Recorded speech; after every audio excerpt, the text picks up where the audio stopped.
o mundo está distante de Deus. E hoje nós vivemos em um período que é denominado o tempo do fim.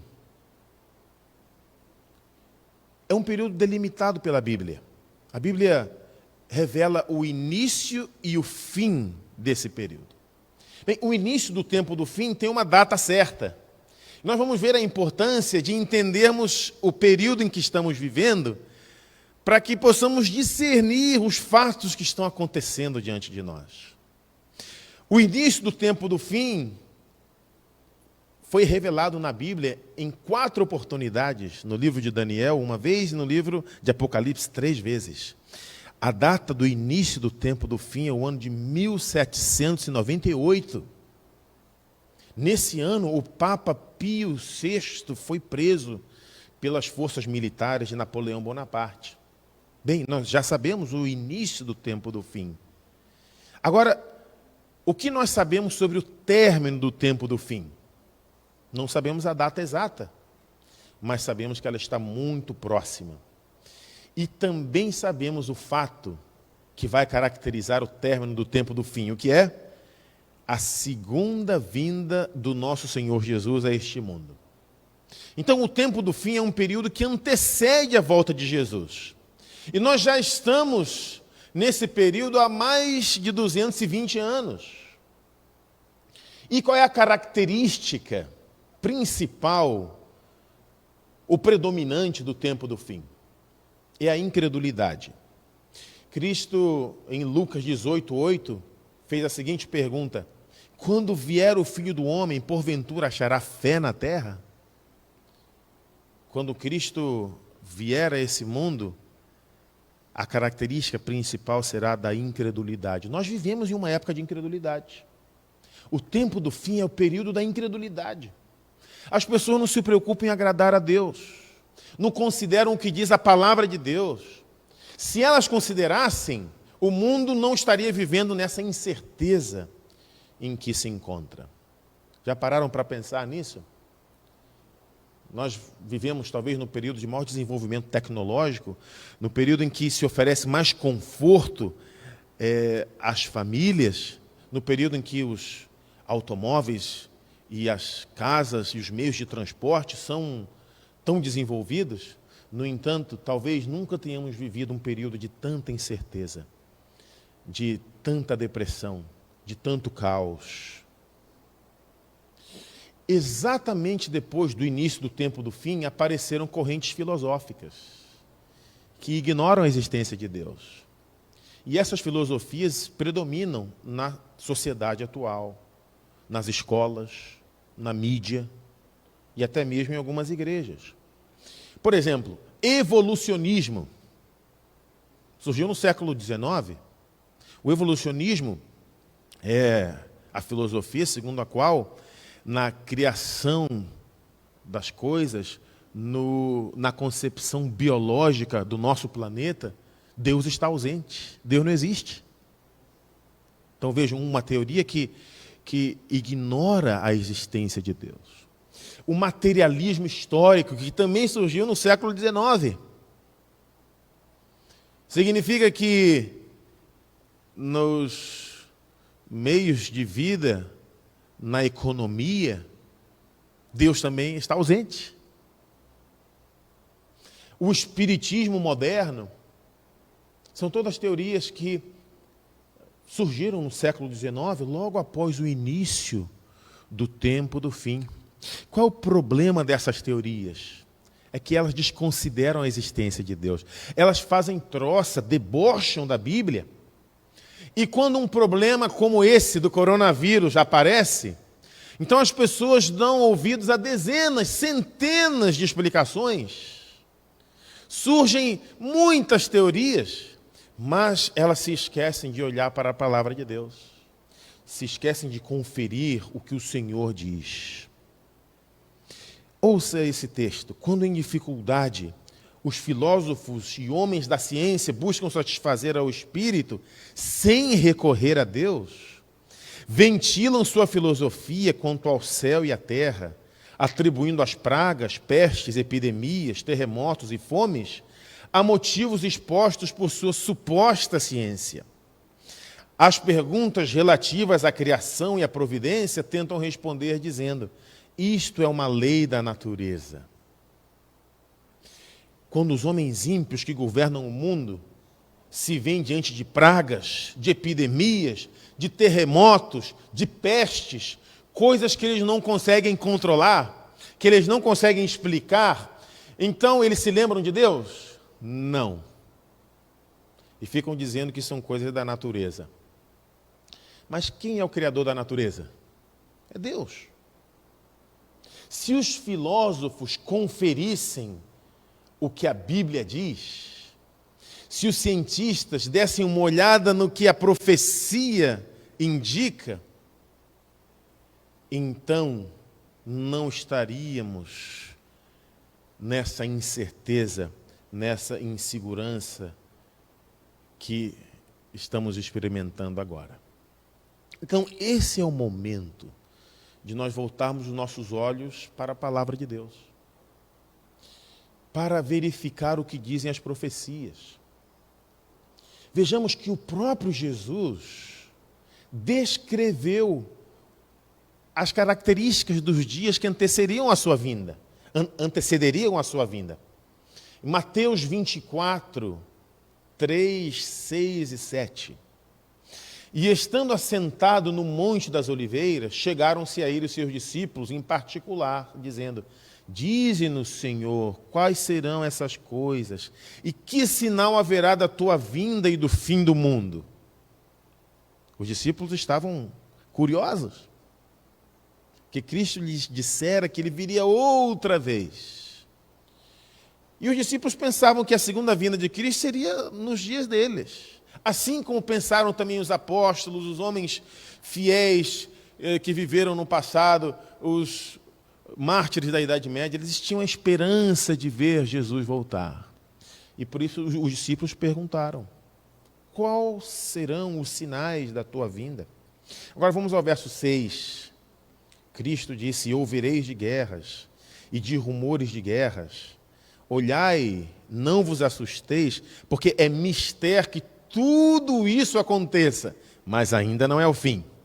E verso 7, porquanto se levantará nação contra nação, e reino contra reino, e haverá fomes, e pestes, e terremotos em vários lugares. Algumas versões da Bíblia não apresentam a palavra pestes, mas em outras sim. Então eu estou usando a versão que fala sobre as pestes, terremotos, guerras. Tudo isso está acontecendo. Essa mesma palavra de Jesus foi repetida, não é? Ou foi registrada em Lucas, capítulo 21, de 9 a 11. E quando ouvirdes de guerras e sedições, não vos assusteis, porque é necessário que isto aconteça primeiro, mas o fim não será logo. Então lhes disse: levantar-se-á nação contra nação, reino contra reino, e haverá em vários lugares grandes terremotos, e fomes, e pestilências, e a versão atualizada da Bíblia diz epidemias. Haverá também coisas espantosas e grandes sinais no céu.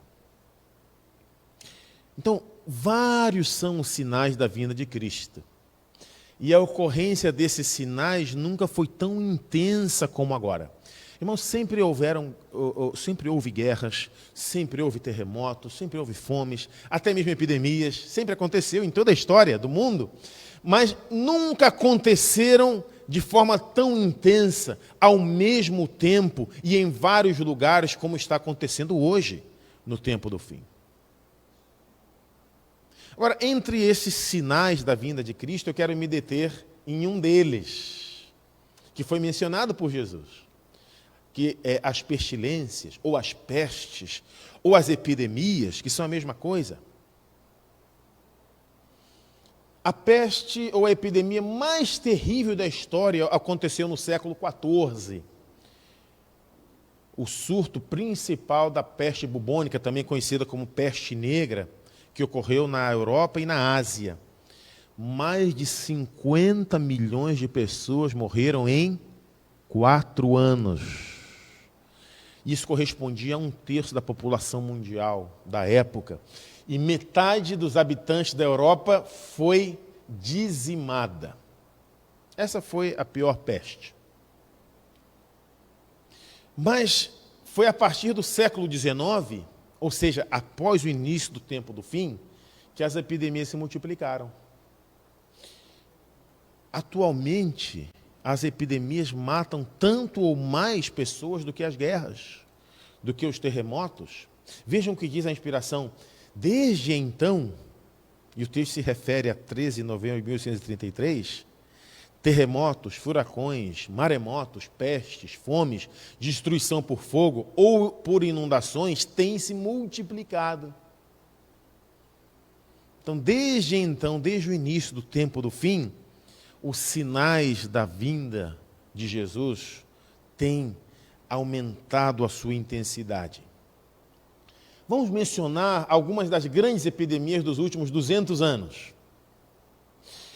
Entre 1817 e 1824, a epidemia da cólera, causada por um vibrião, o vibrião da cólera, matou centenas de milhares do mundo. Nós não temos, no mundo, nós não temos uma data, um número preciso de mortos, mas sabemos que no período de 7 anos morreram centenas de milhares de pessoas.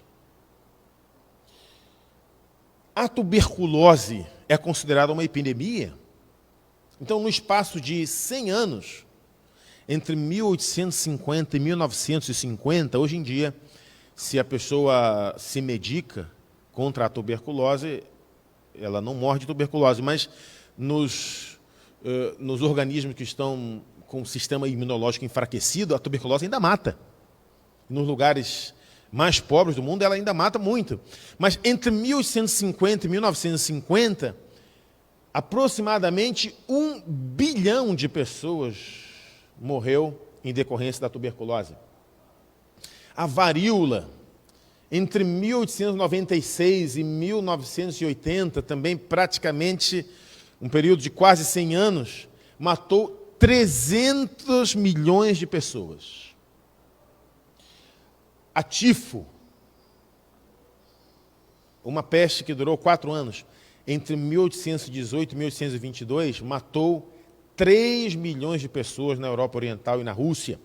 A malária ainda não foi erradicada, mata muita gente. Desde 1980, matou 3 milhões de pessoas por ano. A AIDS, que também é causada por um vírus, o vírus HIV, desde 1981, matou 22 milhões de pessoas. São enfermidades que causaram pânico e desespero no início, mas que agora, apesar de não terem sido curados, continuam provocando mortes. Agora, é interessante, uma gripe causada pelo vírus influenza, da qual se fala muito hoje, aconteceu no século XX, no fim da Primeira Guerra Mundial. Ou seja, no tempo do fim, as epidemias se multiplicam. Então, em 1918, 1919, nós tivemos a gripe espanhola. Matou 50 milhões de pessoas. Talvez o fato mais terrível do nosso século foi a gripe espanhola. Ou do século XX, né? Nós já estamos no século XXI, foi a gripe espanhola. Em 1968, a gripe de Hong Kong, na China, matou 1 milhão de pessoas. E agora, já no século XXI, ano 2002, tivemos o SARS, não é? Que também é causada por um vírus do tipo influenza, 774 mortes. 2009 e 2010, o vírus H1N1, 18.450 mortes no período do surto. Mas ele ainda continua matando. No Brasil, no ano passado, morreram quase 800 pessoas em virtude do H1N1. E agora nós temos o coronavírus. Até quinta-feira, quando eu anotei esses dados, 370 mil pessoas haviam sido contaminadas e mais de 16 mil mortes em todo o mundo desde novembro.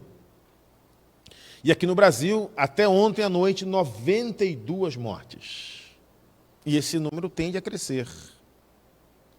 Talvez nós não alcancemos um pico proporcional de morte, como na Itália, na Espanha, ou até mesmo nos Estados Unidos ou na China, mas nós ainda vamos ter muitas mortes aqui no nosso querido Brasil. Agora, eu pergunto, esses números assustam você? Eu vou dizer por mim, eu fico triste com esse quadro, mas esses números não me surpreendem. Sabe por quê? Porque tudo isso está profetizado. Tudo isso não está fora do calendário de Deus. Mas você pode pensar, mas Deus é cruel. Deus tem prazer em ver o sofrimento e a morte. Não, não é isso. Deus é amoroso. Normalmente, não é Ele que provoca as pestes. Vejam o que diz a palavra inspirada. Satanás também opera por meio dos elementos a fim de recolher sua colheita de almas desprevenidas. Ele estudou o segredo dos laboratórios da natureza e emprega todo o seu poder para dirigir os elementos, tanto quanto o permite Deus. Quando lhe foi permitido afligir a Jó, quão rapidamente rebanhos e gados, servos, casas, filhos foram assolados, seguindo-se em um momento uma desgraça a outra. É Deus que protege as suas criaturas, guardando-as do poder do destruidor. Mas o mundo cristão mostrou desdém pela lei de Jeová. E o Senhor fará exatamente o que declarou que faria. Retirará suas bênçãos da terra, removendo seu cuidado protetor dos que estão se rebelando contra a sua lei, e ensinando e forçando outros a fazerem o mesmo. Satanás exerce domínio sobre todos os que Deus não guarda especialmente. Ajudará e fará prosperar alguns, a fim de favorecer os seus próprios intuitos. Mas trará calamidade sobre outros e levará os homens a crer que é Deus que os aflige. Ao mesmo tempo em que aparece aos filhos dos homens como grande médico, que pode curar todas as enfermidades, trará moléstias e desgraças, até que cidades populosas se reduzem à ruína e à desolação. Eu quero interromper um pouco o texto. Você está percebendo como isso já está revelado? Como essas moléstias, essas desgraças, cidades em ruína, cidades em desolação, calamidades, isso está no calendário de Deus. Não é Ele que provoca isso, mas Ele permite. O texto continua, mesmo agora Ele, Satanás, está em atividade. Nos acidentes e calamidades no mar e em terra, nos grandes incêndios, nos violentos furacões e terríveis saraivadas, nas tempestades, inundações, ciclones, ressacas e terremotos, em toda parte e sob milhares de formas, Satanás está exercendo o seu poder. Destrói a seara que está a madurar e seguem-se fome e angústia. Agora preste atenção, comunica ao ar infecção mortal e milhares perecem pela pestilência. Estas visitações devem tornar-se mais e mais frequentes e desastrosas. Que texto! Que revelação da palavra de Deus. Parece que esse texto se encaixa como uma luva na situação, na circunstância que nós estamos vivenciando hoje. Quem provoca a destruição é Satanás, porque ele tem prazer nisso. Para Deus, destruir é uma obra estranha. Deus já operou destruições no passado e vai operar destruição no futuro, mas isso é estranho para Ele. A Bíblia diz em Ezequiel 33, verso 11, que o Senhor não tem prazer na morte do ímpio, mas sim que ele se converta e viva. Então o grande destruidor, o grande inimigo é Satanás. Ele tem alegria, ele sente prazer em ver o sofrimento e a morte. Mas o controle da história Está na mão de Satanás? Não. O controle da história está nas mãos de Deus. Então Satanás só atua até onde Deus permite. Se Deus quisesse, ele poderia impedir Satanás de provocar qualquer dano sobre o planeta Terra. Mas nós lemos que o Senhor está retirando as suas bênçãos sobre a terra. Está removendo o seu cuidado protetor sobre as pessoas que desprezam a sua lei. É isso que está acontecendo. A proteção de Deus sobre esse mundo já não é como era antes. As bênçãos de Deus estão sendo gradualmente retiradas, porque o mundo o despreza. O mundo não aceita a sua lei. O mundo debocha da sua palavra. Então Deus permite, veja, não é Ele que opera, mas Ele permite que o diabo faça a festa aqui, no nosso planeta. Vocês perceberam que as pestes e as epidemias estão aumentando cada vez mais? O intervalo entre uma epidemia e outra é cada vez menor? As nações estão desmaiando de terror. A ciência, a tecnologia não são capazes de proteger nem mesmo os países ricos. Essa epidemia do coronavírus está atingindo mais os países ricos, que têm mais tecnologia, que têm melhores condições de saneamento básico. Eles estão sendo mais atingidos. Irmãos, isso tem um significado. O significado é que só existe um que pode nos proteger. Quem é? É o nosso Deus. Só Ele pode nos proteger. E olha que interessante o texto que vamos ler agora. Perigos provenientes dos poderes de fora e de atuações satânicas por dentro estão por toda parte ao nosso redor. Mas o poder moderador de Deus está sendo exercido atualmente. O poder moderador de Deus ainda atua. O Senhor ainda intercede. O Senhor está segurando ainda os ventos da destruição, porque Ele tem uma obra a fazer ainda no nosso planeta. Pessoas ainda precisam ser salvas.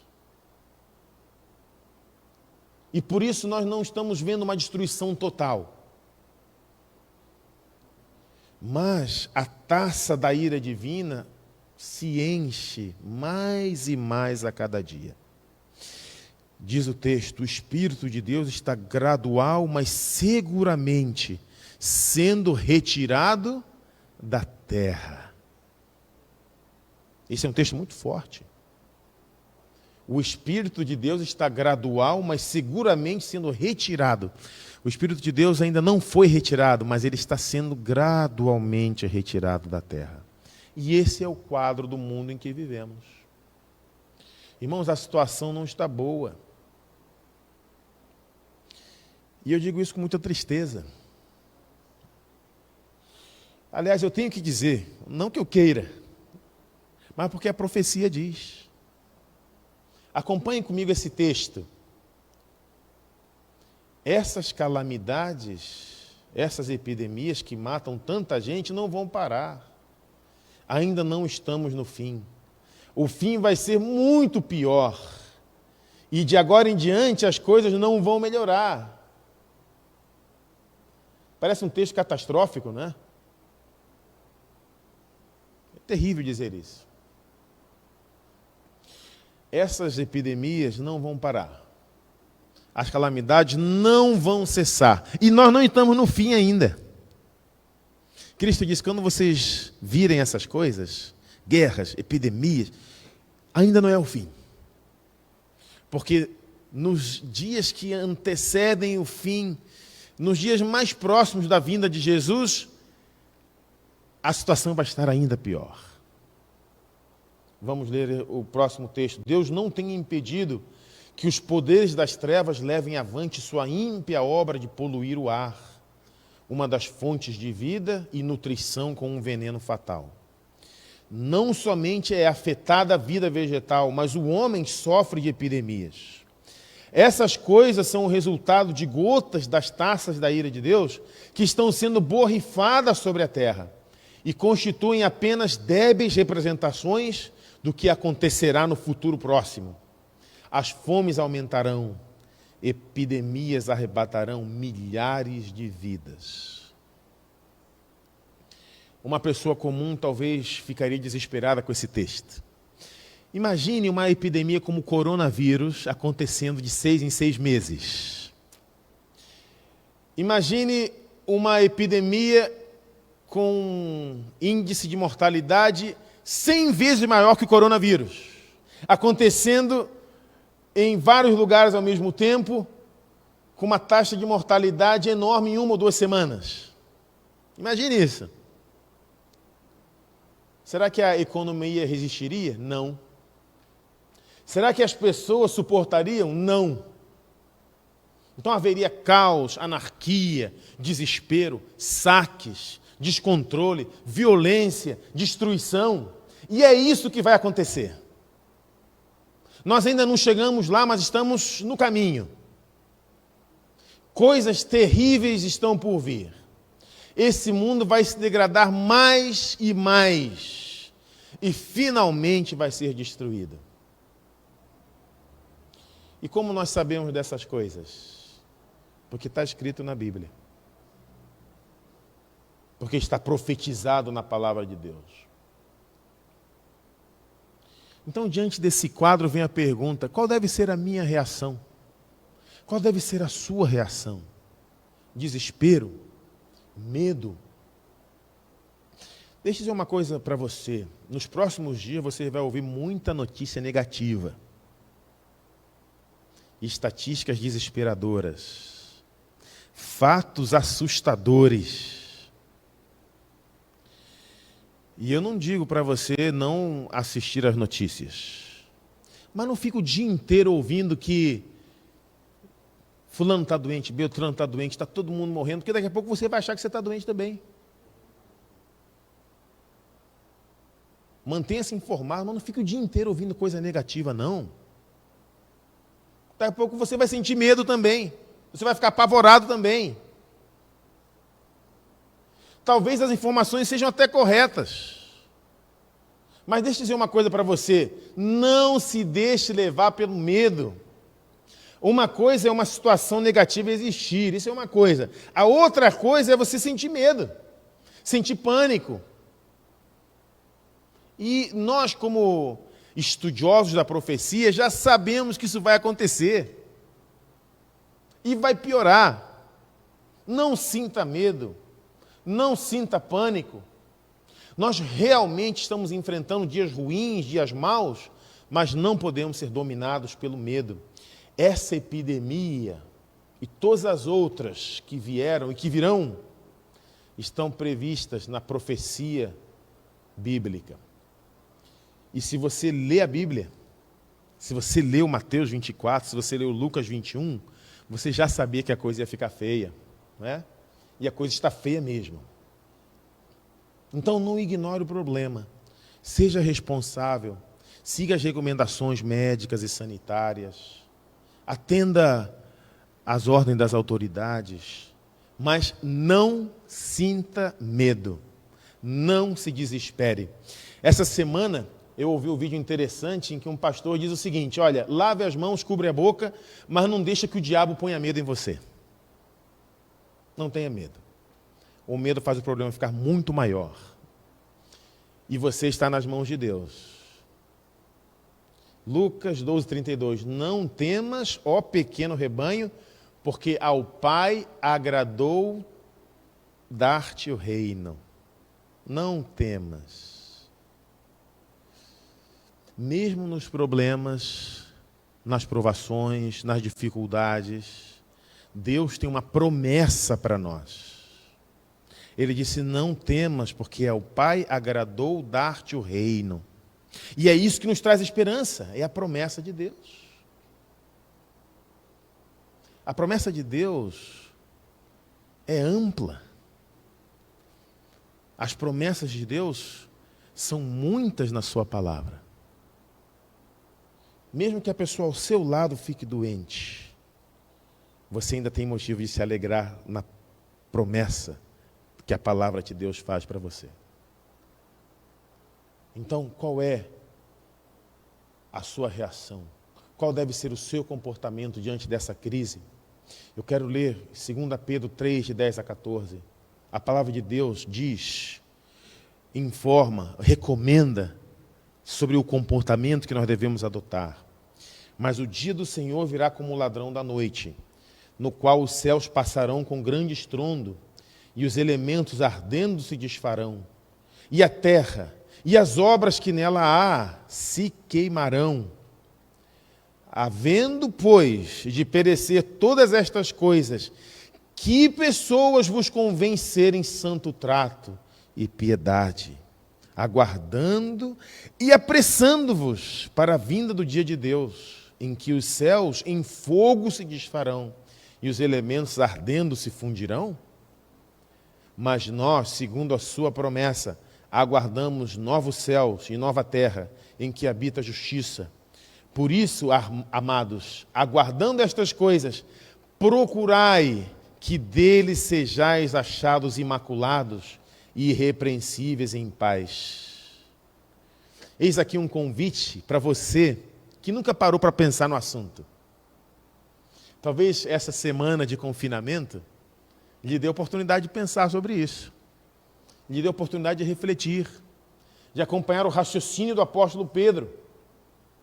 Notem, se você sabe que a vinda de Jesus está próxima, se você já sabe que as guerras, epidemias, inundações, fome, tudo de ruim vai aumentar mais e mais, se você sabe de tudo isso, como você deve se comportar?